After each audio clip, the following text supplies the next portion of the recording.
Telinga Indonesia Podcast, The Real Story of Our Life. Ini yang bikin saya marah banget. Saya nggak tahu kenapa saya paling benci kalau lihat bercandaan-bercandaan kayak gitu. Beban keluarga, beban suami, beban istri. Itu saya, karena itu kalau kakak lihat ya, nanti bisa kakak research sendiri, itu banyak banget caption-caption atau postingan-postingan menormalkan atau apa ya, menanamkan bahwa kalau lo nggak kerja lo beban keluarga, padahal lo masih SMA, ya lo gimana mau kerja? Jangan sampai termakan sama yang namanya omongan di sosial media bahwa kami beban keluarga, karena enggak sama sekali.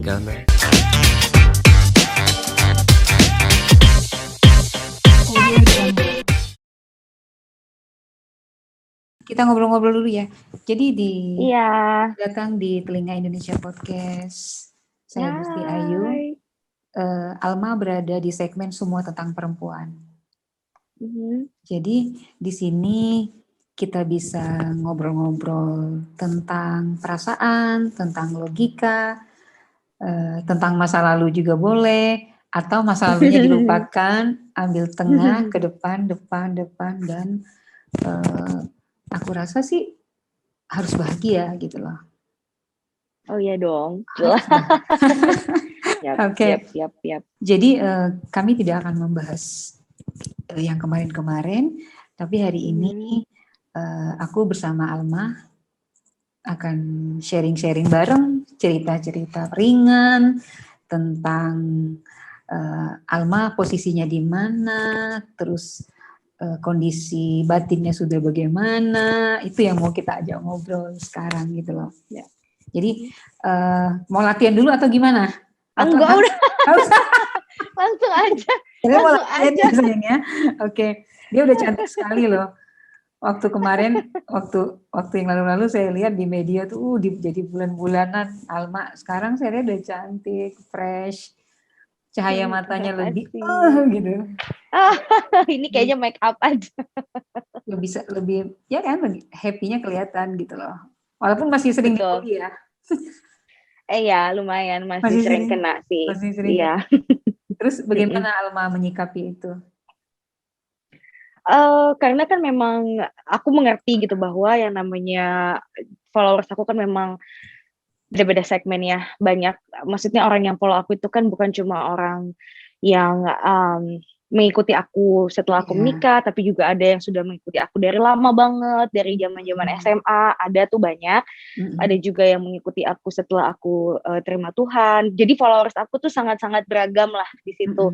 Dan memang aku juga menyadari itu, sehingga kalau misalnya ada komen orang-orang tertentu yang terkesan atau sedikit membuli, itu biasanya aku udah auto berpikir bahwa well, ya memang berarti ini followers yang begitu, mungkin kurang tahu atau kurang paham bagaimana aku gitu, karena memang kadang-kadang kalau so tahu sih enggak ya, sebenarnya mereka itu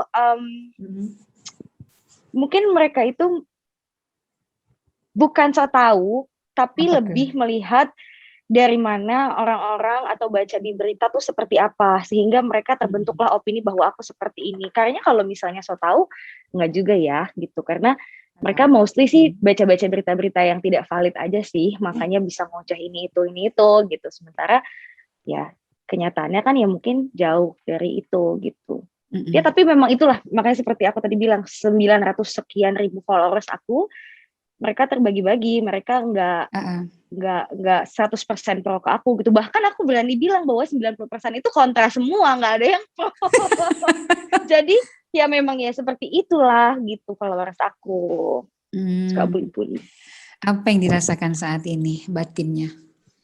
Rasa kalau di sini nih gitu loh, udah di sini bisa berbagi ke ini, ke teman-teman yang lain?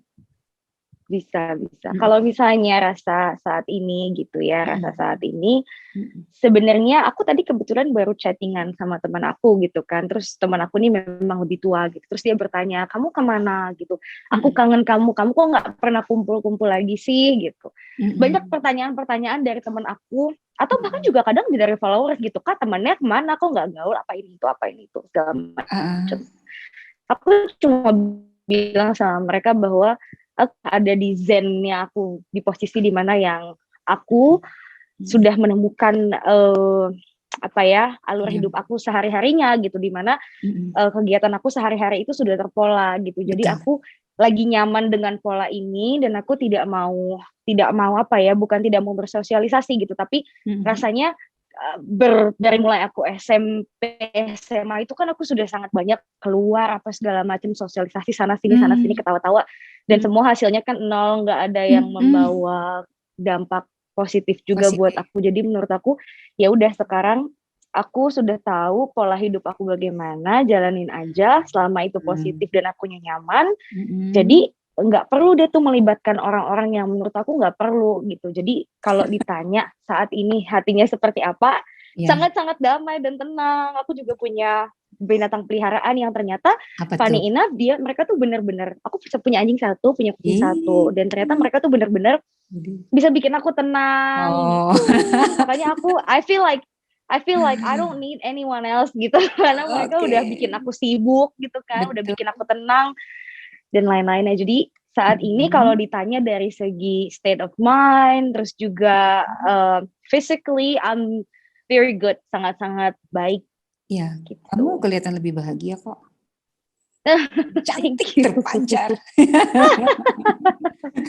Terus kalau Kayu mau nanya, misalnya, boleh nggak diceritain dulu bagaimana sih kok bisa beralih gitu loh? Apa ininya yang membuat Apanya? tiba-tiba alasannya gitu loh? Selain keinginan, prosesnya boleh nggak diceritain? Proses apa dulu nih, maksudnya dari Beralih. awal Ya, atau gimana? dari awal.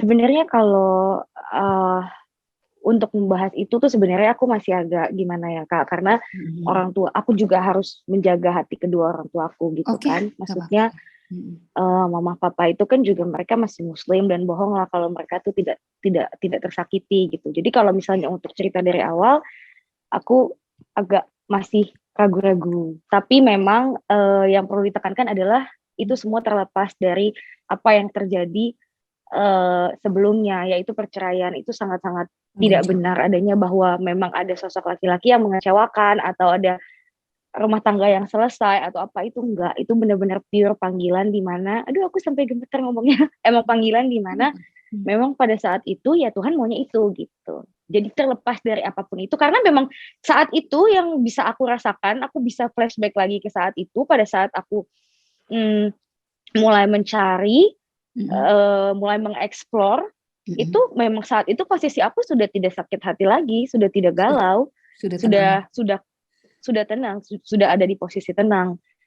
Aku olahraga apa segala macam itu sudah ada di posisi tenang gitu. Sehingga kalau orang menyambung-nyambungkan atau mengait-ngaitkan, nggak ada korelasinya sama sekali sama yang udah selesai waktu itu gitu. Terus menemukan lebih damai, tenang, dan mulai lebih damai, lebih tenang. Gitu ya, oke. Iya. Terus? Memang untuk sekarang kalau aku pribadi ya, aku jujur gitu, karena setelah aku nggak tahu ya, mungkin ini nanti akan terkesan sangat gimana gitu. Cuma kalau aku pribadi, untuk yang saat ini, kalau dibilang berisi, belum banget, masih jauh. Kenapa? Aku sengaja memang di mana-mana kan maksudnya orang bilang kalau misalnya mau bertumbuh dalam iman itu kan memang harus disegerakan gitu. Cuma aku punya perspektif lain, di mana aku pernah sangat buru-buru dalam mempelajari sesuatu. Dan yang aku pelajari itu ternyata misalnya gini. Misalnya aku anak TK. Aku harusnya belajar masih matematika pertambahan. Tapi waktu itu di usia aku yang TK, aku sudah belajar pembagian, perkalian. Itu kan otak aku, maksudnya bukan otak ya, maksudnya aku sebagai anak TK harusnya belum mendapatkan pelajaran itu. Tapi aku sudah belajar itu untuk mengisi diriku, untuk mempersiapkan lah ibaratnya. Tapi ternyata salah juga, karena lagi-lagi kalau misalnya kita mau belajar agama, memang harus dibelajari dari awal banget, dari awal banget, jangan langsung loncat ke hal-hal yang udah langsung seperti expert gitu, karena kita bukan expert gitu, kita juga nggak belajar, karena kita bukan expert gitu. Kalau mau belajar agama, apapun itu agamanya, kalau aku pribadi belajar dari awal banget, nggak apa-apa, susah emang, pelan-pelan aja. Karena yang cepet dan yang langsung belajarnya tingkat dewa itu, bukan tingkat dewa, misalnya langsung belajar ilmunya ke ilmu-ilmu yang sangat berat, itu nanti akan menjadi bumerang buat diri sendiri dan akan gampang gitu loh untuk mencela-cela orang. Makanya selama ini aku pribadi banyak Kak panggilan-panggilan dari gereja gitu untuk kesaksian. Aku bilang, aku nggak mau. Kenapa Kak? Karena pada saat aku menikah, kesalahan terburuk yang pernah aku lakukan dalam hidup aku adalah aku bercerita, aku dipanggil, diundang untuk menjadi pengisi acara, dan aku bercerita tentang ilmu-ilmu agama yang padahal itu aku nggak dalam-dalam banget. So I feel like aku merasa aku menipu orang-orang gitu. Jadi bener. Harus setelah di-packaging seperti itu. Kelihatan harus bagus, harus ini, harus itu ya. Iya. Dan aku merasa aku belum punya ilmu apa-apa, ilmuku belum sejauh apa yang aku omongin. Aku tidak se-expert itu. Aku belum pantas berada di situ. Setelah aku sadar bahwa akan hal tersebut gitu. Makanya setiap kali aku dipanggil untuk kesaksian, aku akan bilang, enggak, belum. Nanti ada saatnya kalau memang aku sudah benar-benar bisa mempertanggungjawabkan dan mengerti apa yang aku omongin gitu. Good. Boleh kan? Flashback sedikit. Boleh. Ketika boleh. masa sulit dibully. Ini kan masih nih, Alma masih berasa dibully itu sangat-sangat tidak nyaman gitu loh. Ini secara psikologinya apa yang bisa di-share nih ke seluruh teman-teman remaja, seluruh teman-teman yang masih remaja yang 22 tahun, mereka belum menikah, dan kakak rasa banyak kok alma-alma lain yang belum terblow up. Banyak sekali. Ayo kita banyak sekali Kak. Ayo berbagi. Banyak sekali. Iya. Banyak sekali. Jadi memang dalam kejadian apapun dalam hidupku yang terekspos, aku tidak mau spesifik karena memang agak cukup banyak ya, maksudnya kesalahan-kesalahan aku, bukan kesalahan sih, maksudnya case-case yang memang terekspos sampai ke media.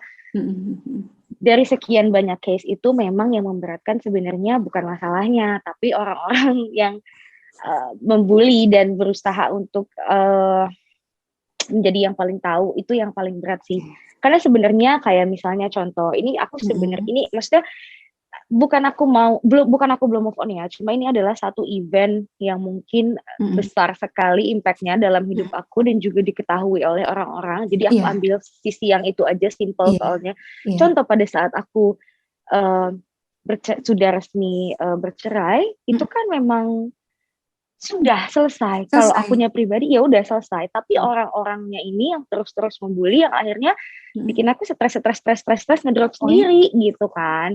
Jadi sebenarnya seperti yang aku bilang, kasusnya atau masalahnya itu sebenarnya tidak besar buat aku, tapi yang bikin besar adalah orang-orang yang suka membuli, efeknya sangat besar ke aku gitu. Jadi ya itu dia yang bikin agak gimana ya, maka tadi seperti aku bilang gitu, aku lebih baik meminimalisir kemungkinan aku untuk dibully daripada harus ya udah, maksudnya harus dibully terus gitu. Kalau dulu nih sampai hari ini apa perasaan? Orang yang membully itu kan orang yang nggak kenal siapa kamu. Orang yang membully itu orang yang nggak tahu masalah sebenarnya itu apa. Orang-orang yang bully itu biasanya orang yang sebenarnya sangat insecure sama dirinya dia sendiri.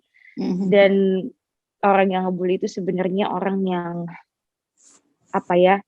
yang sebenarnya pengen jadi kamu gitu, tapi mereka nggak bisa. Jadi mereka bisanya ngikutin cerita kamu, terus komen. Padahal in real life kalau ketemu juga mereka nggak akan ngomong apa-apa gitu. Nggak usah minta foto, ngomong aja nggak akan ngomong apa-apa depan muka kita gitu. Jadi ya pahami bahwa memang orang-orang yang seperti itu tuh it's not your problem, it's their problem. Itu urusannya mereka, itu masalahnya mereka, bukan kesalahan itu bukan ada di kamu gitu. Jadi nggak usah terlalu dipikirin berlarut-larut lah, salah aku apa ya, kok aku sampai dibully. No, itu emang karakternya mereka, bukan karakter kamu yang salah gitu. Apa pengalaman Alma yang tidak boleh diikuti oleh perempuan muda lain di Indonesia? Kalau pengalaman aku ya, ragu-ragu saat mengambil keputusan waktu itu. Mm-mm. Jangan pernah ragu kalau misalnya hatimu, Mm-mm. otakmu, dan Mm-mm. apa yang kamu alami itu bersinergi dalam arti nyambung, Mm-mm. itu berarti kamu harus mengambil keputusan Yes. yes. Jangan ragu-ragu untuk no atau apa nanti kata orang apa segala macam. Karena Mm-mm. yang saya ambil waktu itu Mm-mm. eh, finishnya atau selesainya chapter hidup saya yang itu adalah Mm-mm. beginning atau apa namanya atau waktu yang tepat untuk saya memulai hal yang baru. Jadi jangan pernah kalau misalnya hatimu berkata iya, otakmu berkata sama, dan kejadian yang ada di depan mata kamu yang kamu alami juga sama, jangan pernah untuk berpikir, oh mungkin masih bisa begini, oh mungkin masih bisa begitu, Mm-mm. oh mungkin ada cara lain. Nggak ada, ambil keputusan itu saat itu juga. Karena saya Dan pernah ada di posisi itu dan rasanya tuh ya lagi-lagi karena mikirin ini, mikirin itu, nanti mau orang mau ngomong apa segala macam. Gitu. akhirnya sekarang Alma sudah menemukan diri sendiri. Sudah Kalau berani, dibilang menemukan diri sendiri sih sebenarnya masih mencari, tapi masih mencari. seenggaknya aku sudah tidak di dalam Berani. proses, maksudnya sudah tidak ada di dalam hutan lagi gitu loh. Oh, kemarin Sudah keluar dari hutan, hutan sudah gelap, keluar dari hutan. banyak Iya, kabut. tapi memang masih mencari-cari, maksudnya Mm-mm. yang mana yang bisa dilakukan gitu. Betul. Tapi kalau untuk 100% sudah menemukan jati diri rasanya enggak lah ya gitu. Mau Belum. sedewasa apapun Belum. anak di usia aku kayaknya belum deh gitu. Belum. Berarti Alma sekarang ada di posisi perempuan di usia 22 tahun yang menikmati di usia itu ya. Ya lagi bener-bener enjoy. Enjoy. karena dari kemarin sebenarnya bukan enjoy menjadi anak kecil lagi ya. Tidak seperti yang dulu, tapi aku enjoy bahwa ya usiaku 22 tahun, aku belum wajib untuk menikah lagi, aku belum wajib untuk mendengarkan kata netizen, jadi I'm living my life according to me, bukan according to orang lain. Tapi tetap mindsetnya tidak berubah gitu. Maksudnya sebagai Salma yang sudah pernah kena batu karang kenceng banget, itu tuh pasti mindset kan berubah kan. Mindset itu nggak berubah gitu. Aku akan sangat very precautious gitu, akan sangat hati-hati sama hal-hal yang sudah pernah aku lewati dulu gitu. Tapi saat ini meanwhile otakku maksudnya gini, isi otakku masih sama nih. Tapi ya diriku ya enjoy menjadi 22 tahun yang nggak perlu repot ini itu. Apa yang harus dilakukan seorang perempuan muda untuk menjaga dirinya gitu loh.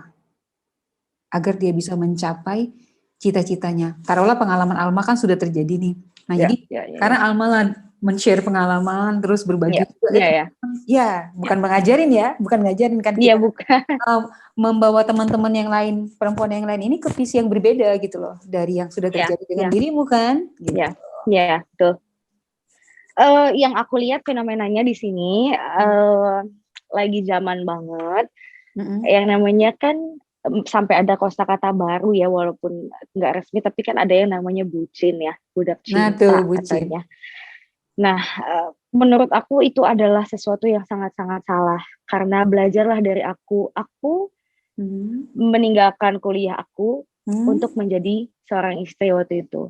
Oh, so sweet. Tapi apa hasilnya? Not sweet. Tapi apa hasilnya? Nothing kan? Jadi jangan pernah kamu tinggalkan pendidikanmu demi seseorang atau demi sesuatu yang memang terlalu naif lah kalau kamu bilang aku melakukan ini demi cinta.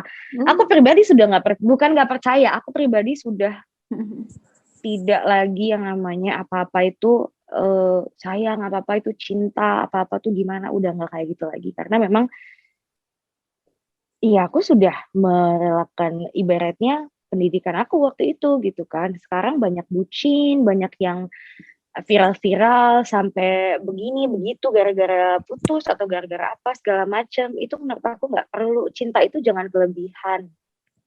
Jangan kelebihan, segala sesuatu yang terlalu berlebihan itu nggak bagus Iya. Sama sekali nggak bagus. Mau itu cinta, mau itu dalam berteman apa segala macam, nggak bagus buat saya gitu. Karena saya sudah pernah fatal Mengalami, banget di situ. mengalami itu, Jadi menurut saya menghabiskan nggak waktu, perlu. energi, rasa malu, semua Iya, ya. berbaur menjadi satu. Tapi efek dari kejadian itu Alma jadi lebih dewasa kan? Jadi lebih dewasa. Cuma kan nggak semua orang yang bisa. Jadi memang Ya. jadi lebih dewasa, tapi nggak semua orang bisa menjadi lebih dewasa kayak aku. Ada yang Dan mohon maaf banget, ada yang mungkin sampai clinical depression, benar-benar klinis, depresinya benar-benar parah. Ada yang sampai banyak ceritanya yang sampai mohon maaf ya, bunuh diri segala macam. Tidak semua orang sama, makanya jangan main dengan api. Kalau menurut aku ya, cinta, bucin itu semua tuh api. Jadi jangan dideketin kalau belum siap. Atau kalau memang pasangannya belum belum belum siap, nggak usah dideketin, biarin aja gitu. Jangan. Menurut aku cinta tuh api sekarang. Pasti akan kebakar. terus ada satu pertanyaan agak sensitif, tapi ini juga pelajaran buat teman-teman perempuan di Indonesia. Apakah kamu harus percaya dengan packaging seseorang yang kelihatannya alim, gitu kan? Terus kadang-kadang perempuan kan merasa terbawa, kayaknya ini nih yang gue cari, ini yang bisa membawa hidup gue begini, bagus, begini. Tapi pada kenyataannya dia manusia biasa, pria biasa yang penuh dengan kekurangan gitu. Sebenarnya ya, kalau misalnya masalah packaging, siapa sih yang nggak munafik gitu kan? Maksudnya semua manusia pasti lihatnya kan packagingnya dulu gitu kan, iya, baru bener. nanti personalitinya. Setelah personalitinya, kalau suka ya ayo lanjut, kalau enggak gitu. Sebenarnya itu adalah mindset yang salah. Lagi-lagi kemarin saya sempat ngobrol gitu sama teman saya yang memang pisah gitu. Dia bukan orang Indonesia, dia pisah, memang dia pisah. Terus lagi-lagi balik ke packaging gitu.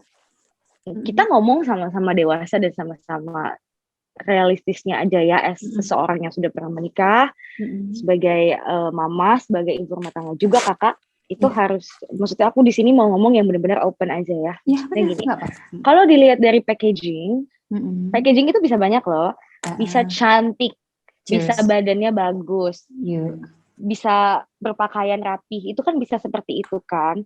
Nah, tapi lagi-lagi ketika kamu menikah, percaya nggak packaging itu seperti badan yang bagus, wajah yang tampan, itu kan pudar. Terus juga semakin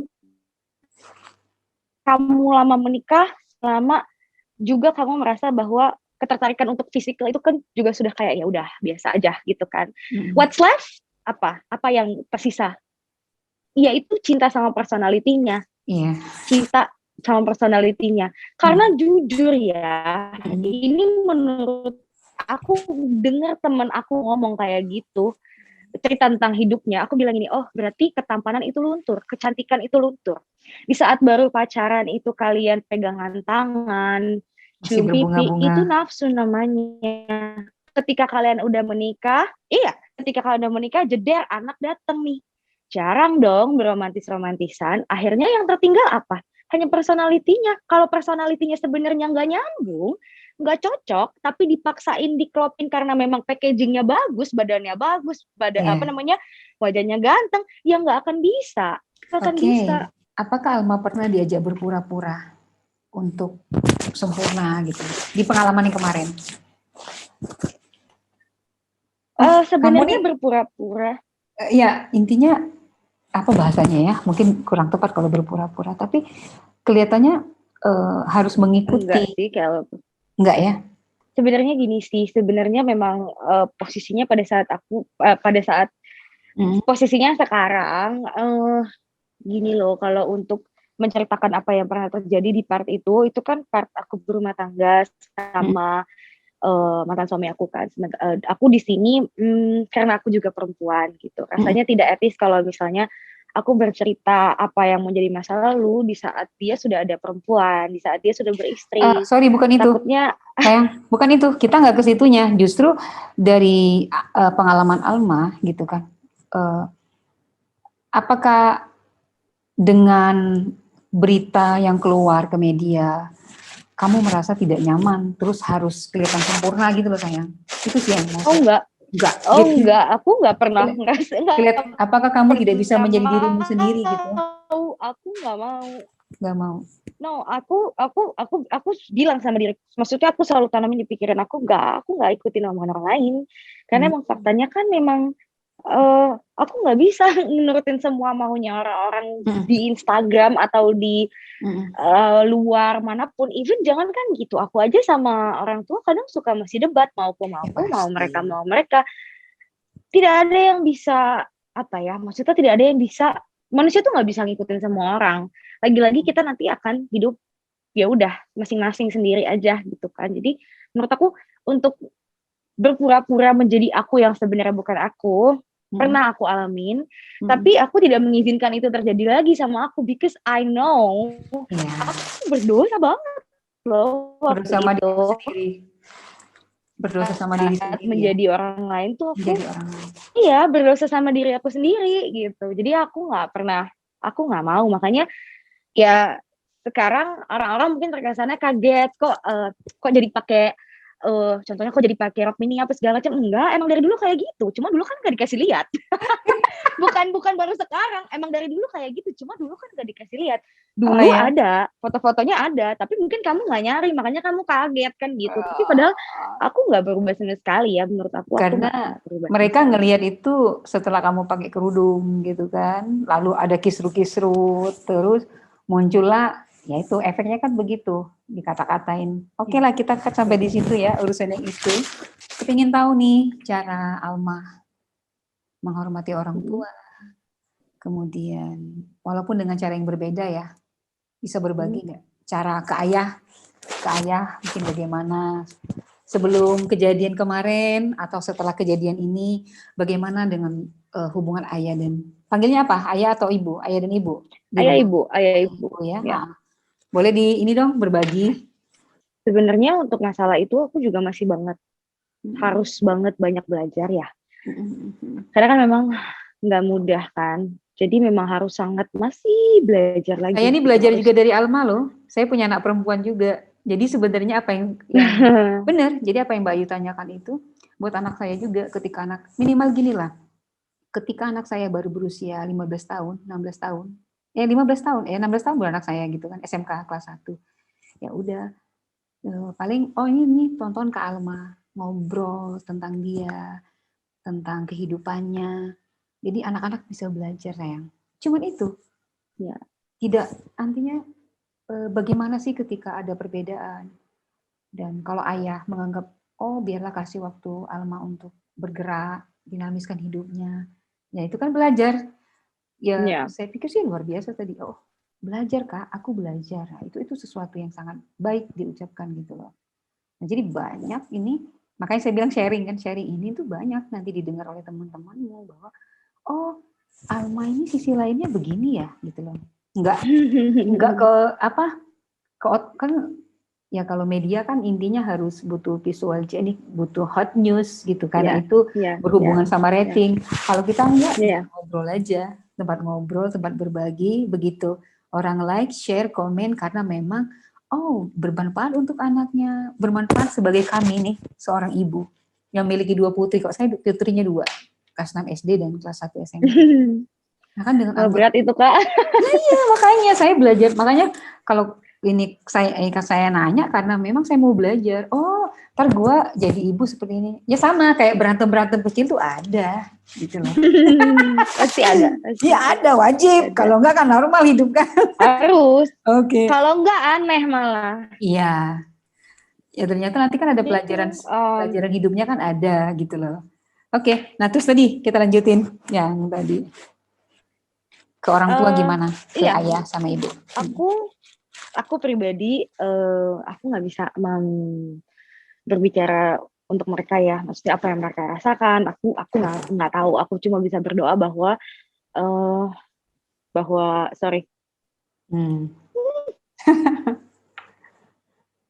Kayaknya apanya? Halo? Sinyalnya kurang.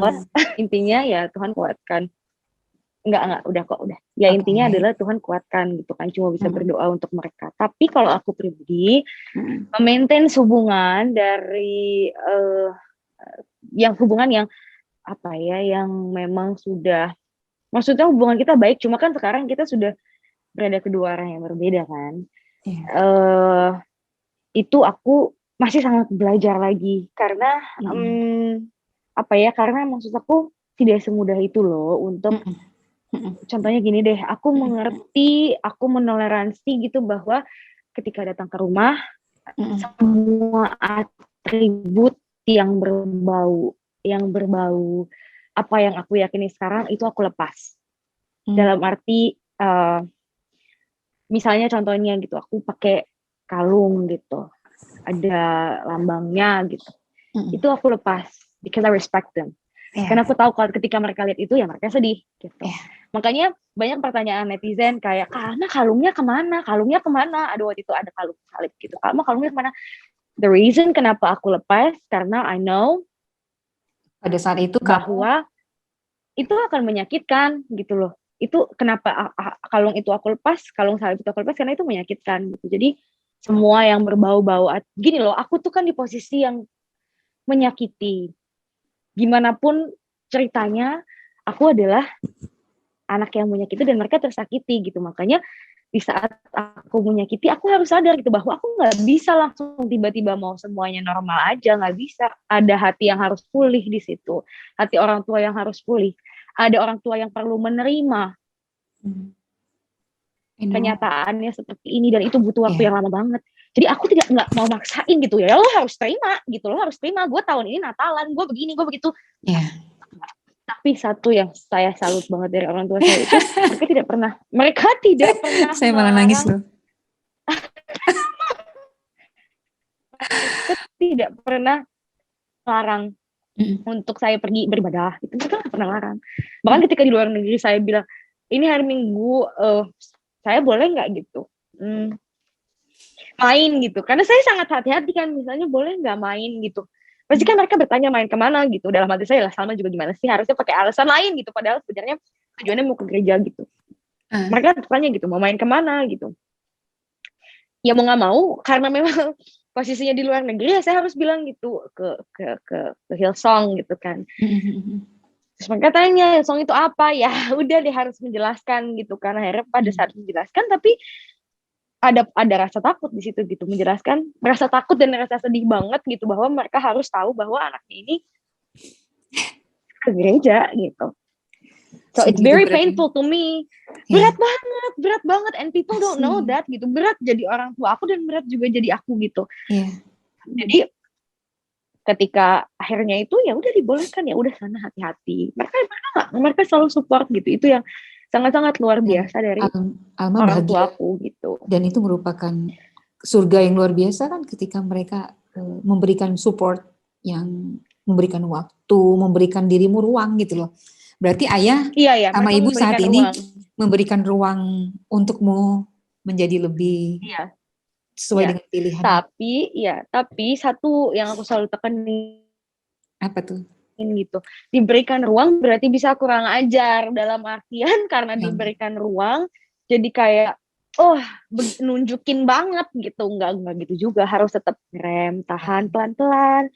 Pelan-pelan, mereka butuh waktu. Jangan langsung kayak dor gitu loh. Jangan langsung kayak oke, diberikan waktu sama orang tua memberikan waktu, tapi kita seenak-enaknya kayak gue nggak mau tahu ya, pokoknya gue mau Natalan atau gue nggak mau tahu ya, gue mau kerja, ya nggak gitu juga, harus sama-sama dua-duanya harus harus ada di posisi yang memang saling mengerti gitu, bahwa Salma butuh waktu, Salma juga harus mengerti bahwa orang tua juga butuh waktu untuk menerima, orang tua juga butuh waktu untuk meyakinkan dirinya mereka bahwa it's gonna be alright gitu, padahal mungkin di benak mereka tahu it's not gonna be alright gitu. Jadi memang di kedua belah pihak kita harus reach understanding, harus berada di dalam suatu pemahaman, memahami satu sama lain, satu gitu. Frekuensi maksudnya. Dan itu yang sangat susah gitu.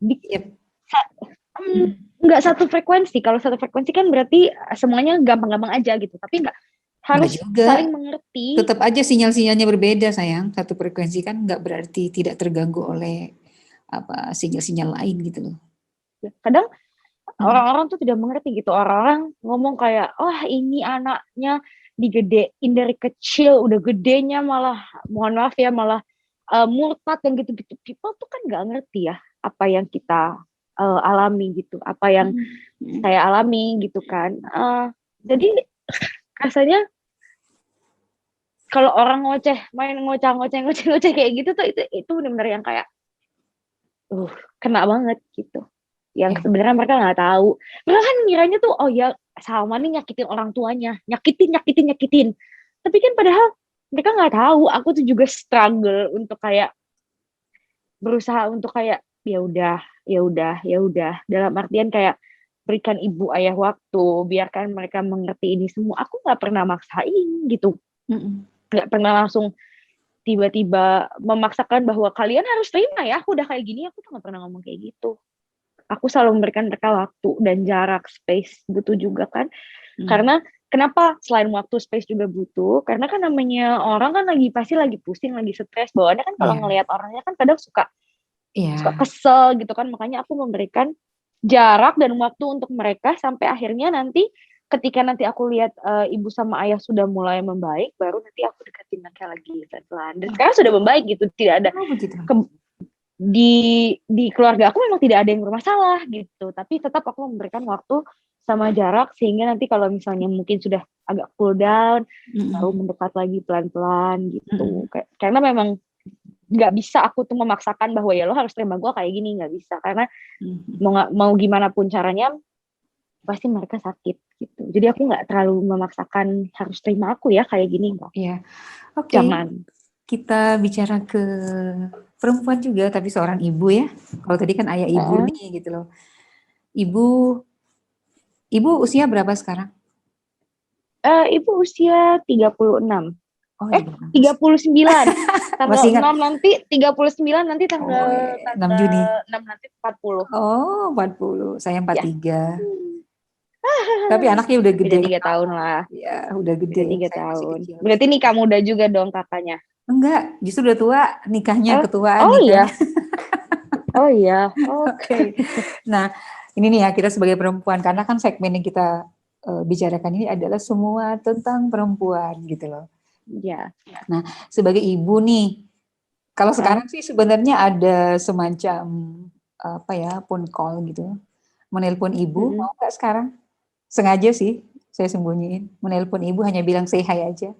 Mam, ini jam segini, ini biasanya karena kan Shan adikku kan sekolah di rumah kan. Biasanya kalau aku telepon di jam-jam segini itu pasti ibunya lagi bobo siang. Jadi dan ibuku tuh kalau bobo siang itu kalau dibangunin, wah, bisa kayak beruang. Jadi nggak mau coba ya? Nggak tahu deh bisa telepon apa enggak. Nggak mau coba ya, coba aja. Agak takut sih. Maksudnya, ayo. Kemarin itu terakhir kita chattingan. Mana ya? Sehat beliau? Ibu sehat, ya, ibu sehat. Ya. Cuma kan aku, iya cuma apa ya? Lagi-lagi yang tadi aku bilang kita juga harus ngertiin orang tua ya. Contohnya sekecil ini aja gitu. Nomor yang Anda tuju sudah sibuk. Ya, sibuk. Sibuk. Oke. Nggak apa-apa, kita lewati ya. Kalau bisa di-share lagi ke teman-teman perempuan di Indonesia, apa pesan-pesanmu untuk sebuah penataan diri, menata psikologi remaja, jiwa-jiwa remaja yang saat ini masih berkembang, bertumbuh ya kan. Kemudian satu lagi, gadget ya. Gadget kadang-kadang kan digunakan buat anak-anak perempuan gitu, ngobrol-ngobrol yang ke hal-hal yang panas tentang seks dan sebagainya gitu. Kalau dari Alma sendiri, kalau misalnya untuk masalah kesehatan mental ya, kalau memang sudah dirasakan perlu, jangan pernah malu atau jangan pernah merasa bahwa bahwa ketika kamu datang, karena kan paradigma orang zaman dulu kan kalau misalnya kamu ke psikolog itu berarti kamu gila. Gila, kan? ya. Jadi Iya, berarti kamu gila gitu, yang Iya. padahal Padahal enggak ada ya. perbedaannya gitu. Mm-mm. Enggak. Datang ke psikolog tuh ngapain sih emangnya? Kan kita cerita gitu kan. Betul. Eh, Cuma itu aja kok, nggak ada yang dimasukin rumah sakit jiwa atau apa gitu kan. Hanya butuh teman Jadi bercerita ya. iya, jadi menurut aku kalau misalnya dirasakan diri ini sudah perlu untuk pergi atau bercerita ke seseorang yang tepat, belajar dari aku. Aku tuh banyak banget Kak dipahitin teman-teman.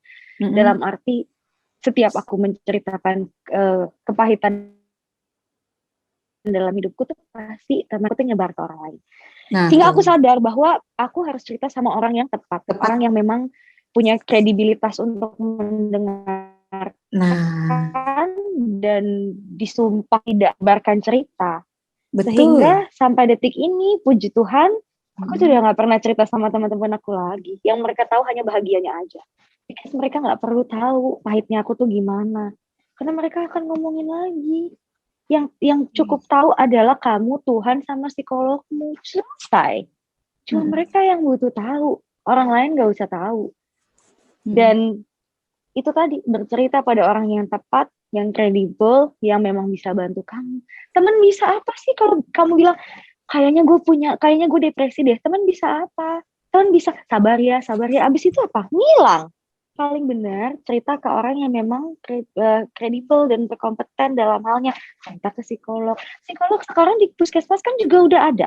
Udah ada. Tidak perlu mahal untuk ke psikolog sekarang. Nggak harus ngeluarin uang untuk satu sesi ratusan ribu sampai jutaan. Tidak Jadi, perlu. mm-mm. Kamu Jadi datang kan aja. ini sharing juga ya nih. Jadi anak saya, Heeh. Mami, kayaknya kakak ini perlu psikolog katanya. Kakak masa tertekan dengan mami gitu kan. Karena kayak gitu. Iya. Jadi kan saya mikir, waduh ada apa ini? Jadi saya, oke lah saya bilang dulu saya banyak teman psikolog. Oh, kalau nggak sama om ini deh kakak bisa cerita gitu. Maksudnya udah nggak apa-apa, apa yang mau kakak ceritain. Dan anak saya cewek, tapi saya panggil di rumah kakak gitu. Iya. Iya. Kakak boleh cerita apa aja. Maksud saya gini loh, dengan seperti itu, setidaknya saya memberi ruang gitu kan. Iya. Dan saya juga diprotes gitu loh. Iya. Saya kadang-kadang kan kemauan saya. Maksud saya itu gini, kalau kami ini sebagai ibu ya, ini kakak sebagai ibu gitu kan. Perempuan tapi kita sebagai ibu, kami sebagai ibu itu. Kalau kamu kan baru merasa jadi istri sebentar kan, kalau saya udah nyampe istri, intinya menjadi ibu. Jadi pernah saya bilang sama dia, kira-kira bagaimana ya biar enak kita di rumah, biar kakak Betul. biar kakak begini gitu loh. Terus kadang-kadang saya juga kan kadang-kadang dijulitin gini juga. Mama nih kalau misalnya kakak keluar dari kamar pasti deh minta tolong ini, minta tolong itu. Enggak boleh ya. Jadi ada rasa kadang nggak nyaman sebagai ibu gitu kan. Wah, nih saya bilang. Jadi ya kalau sekarang kan bangunnya pasti begadang malam kan karena situasi sekarang sudah apa? Karena mereka kan malam begadang, siang kan lagi libur gitu.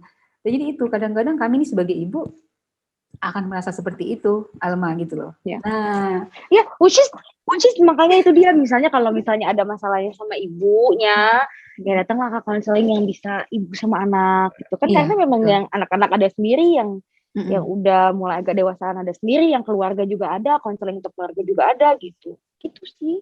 Karena memang apa ya, yang namanya anak-anak seusia aku tuh tante lagi nggak mau dikasih tahu emang, karena kan lagi eksplor diri. Kalau misalnya lagi eksplor diri dikasih tahu nanti berasa kayak yang kok gue masih diatur sih, padahal kan gue udah gede, tapi dibilang gede-gede banget juga belum, baru dua-dua gitu kan. Iya. Makanya mereka merasa seperti itu gitu. Dibilang gede-gede banget juga belum, baru dua-dua ya. gitu. Tapi nggak terasa ya, gitu. Alma, kita bisa cerita dari jam 13. Sekarang jam 13.52 lewat 29 menit. Terus ada satu mungkin yang bisa kamu pesankan buat anak-anak perempuan Indonesia di segmen semua tentang perempuan. Apa pesannya nih?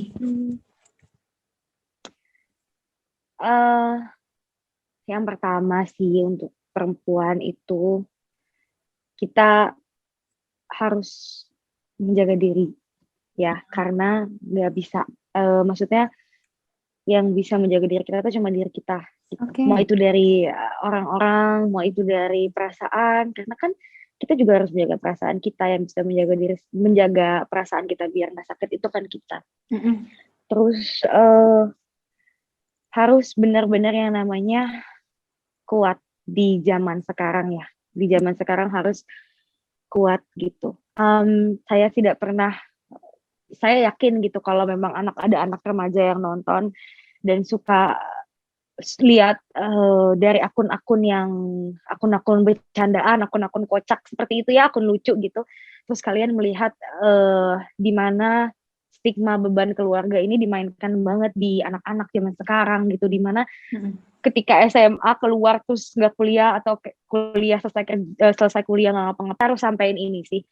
Kalian itu bukan beban keluarga. Kalau kalian masih SMA, memang tugas kalian sekolah. Memang itu sudah jadi sudah jadi tanggung jawab keluarga dan kalian bukan beban. Jadi jangan pernah merasa beban. Kalau misalnya kalian lagi kuliah, kalian lagi mikir nanti mau kerja apa, nggak mau jadi beban keluarga, selesaikan saja lah dulu skripsimu, baru nanti pikirkan itu. Kamu bukan beban keluarga. Ini yang bikin saya marah banget. Saya nggak tahu kenapa saya paling benci kalau lihat bercandaan-bercandaan kayak gitu. Beban keluarga, beban suami, beban istri. Itu karena itu kalau kakak lihat ya, nanti bisa kakak research sendiri, itu banyak banget caption-caption atau postingan-postingan akun-akun yang akun-akun jokes gitu tuh menormalkan atau menanamkan bahwa kalau lo nggak kerja lo beban keluarga, padahal lo masih SMA ya lo gimana mau kerja? Jadi itu jangan sampai termakan sama yang namanya omongan di sosial media bahwa kamu beban keluarga, karena enggak sama sekali. Tugasmu kalau kamu masih duduk di bangku sekolah ya saat ini belajar. Kalau kamu mau buka usaha terus dapat uang tambahan jajan, itu bagus, good for you. Tapi kamu bukan beban keluarga. Kalau kamu saat ini lagi kuliah dan belum bisa kerja, ya sudah lanjutkan kuliahmu sampai skripsi, sampai sidang, sampai selesai. Baru nanti kamu pikirkan tentang bekerja. Jadi jangan pernah merasa bahwa kamu tuh beban keluarga karena kamu bukan beban keluarga. Jangan dimasukin di otak. Saya nggak suka banget ngelihatnya, nggak suka karena memang karena banyak sekali orang yang percaya kayak gitu. Ya gue beban keluarga ya karena gue gini enggak. Kan kesian ya gitu ngelihatnya. Gitu. Oke, terima kasih sharing yang seru kayaknya kita ngobrol-ngobrol kayak ibu dengan anaknya ya. Saya juga banyak belajar sama aku juga punya dua putri yang juga banyak belajar. Jadi kita ada untuk listeners Telinga Indonesia Podcast di segmen semua tentang perempuan. Ada satu kesimpulan, mudah-mudahan dari cerita-cerita kita selama 60 menit ini, Anda harus mengetahui suatu prinsip kebenaran. Yang pertama, rasa sakit dapat membuat Anda menjadi semakin kuat. Rasa takut dapat membuat Anda menjadi semakin berani. Yang ketiga, rasa hancur hati dapat membuat Anda menjadi semakin bijaksana. Ya, berpikir lebih Salma Fina Hairunisa ya. Salma Fina Hairunisa, terima kasih untuk kebersamaan bareng. Nanti next time kita sharing-sharing bareng lagi. Mudah-mudahan ngobrol-ngobrol kita bermanfaat untuk perempuan-perempuan Indonesia lainnya. Nanti kita undang teman-teman lain buat ngobrol 3-4 orang ya, sehingga kita bisa sharing-sharing bareng. Berbagi pengetahuan lah, nggak ngajarin siapa-siapa ya. Terima kasih. Terima kasih ya. Selamat siang.